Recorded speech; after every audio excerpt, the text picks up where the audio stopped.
Junior NTR Hrithik Roshan కాంబినేషన్లో వస్తున్నటువంటి బాలీవుడ్ చిత్రం వార్ 2 అయితే the new war has began అంటూ వచ్చే ఒక టైటిల్తో ఉన్నటువంటి ఈ చిత్రం షూటింగ్ అయితే పెద్ద ఎత్తున షూటింగ్ పూర్తి చేసుకుంటున్నట్టే తెలుసుకోవచ్చు. ఇప్పటికే ఈ సినిమా దాదాపు 500 కోట్ల బడ్జెట్తోనైతే నిర్మిస్తున్నట్టు మనం చూస్తున్నాం. మరి 500 కోట్ల సినిమా బడ్జెట్కు ఎంత కలెక్షన్స్ వస్తాయి అన్న దాని మీద ఇప్పుడు సర్వత్రా ఒక ఆసక్తి అయితే నెలకొని ఉంది.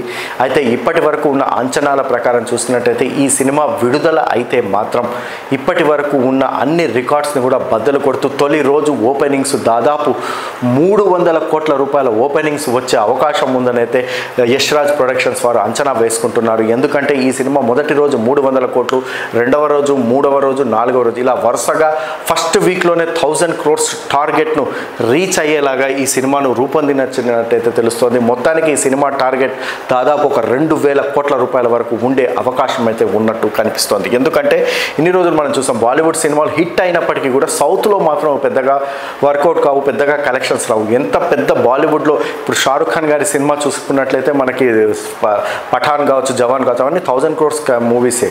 కానీ ఆ సినిమాలు సౌత్కి వచ్చేటప్పటికి సౌత్లో తెలుగు డబ్బింగ్ కావచ్చు, తమిళ డబ్బింగ్, కన్నడ, మలయాళం ఇలా చూసుకున్నట్టయితే అక్కడ మార్కెట్ చిన్నగా ఉండటం వల్ల పెద్దగా వాళ్ళకి వర్కౌట్ అయ్యేది కాదు. ఒక 5 కోట్లు 10 కోట్లతో పరిమితం అయిపోయేవి. అయితే జూనియర్ ఎన్టీఆర్ ఒక ఎక్స్ ఫ్యాక్టర్గా చెప్పవచ్చు. జూనియర్ ఎన్టీఆర్ ఉండడం వల్ల తెలుగు నుంచే దాదాపు 100 కోట్ల మార్కెట్ పైన వచ్చే అవకాశం ఉన్నట్టు ఇక్కడ మనం చూడవచ్చు. ఇక తెలుగు నుంచి కావచ్చు, తమిళ నుంచి కావచ్చు, కన్నడ నుంచి, కన్నడలో జూనియర్ ఎన్టీఆర్కి ఉన్నటువంటి ఫ్యాన్ ఫాలోయింగ్ తెలుగులో ఏ హీరో కూడా లేదనే చెప్పవచ్చు. ఎందుకంటే జూనియర్ ఎన్టీఆర్ గారిని కన్నడ పరిశ్రమ తమ బిడ్డగా భావిస్తారు. ఎందుకంటే వారి అమ్మగారు కన్నడ ప్రాంతానికి చెందినవారు, కర్ణాటక ప్రాంతానికి చెందినవారు కావడంతో జూనియర్ ఎన్టీఆర్ను తమ బిడ్డగా వాళ్ళు భావిస్తుంటారు. అందుకే జూనియర్ వార్ 2 చిత్రము ఖచ్చితంగా సౌత్ సర్కిల్స్లో కూడా పెద్ద ఎత్తున హిట్ అయితే మాత్రం ఖచ్చితంగా 2000 కోట్ల కలెక్షన్స్ అయితే సాధించే వీలున్నట్టయితే తెలుస్తుంది.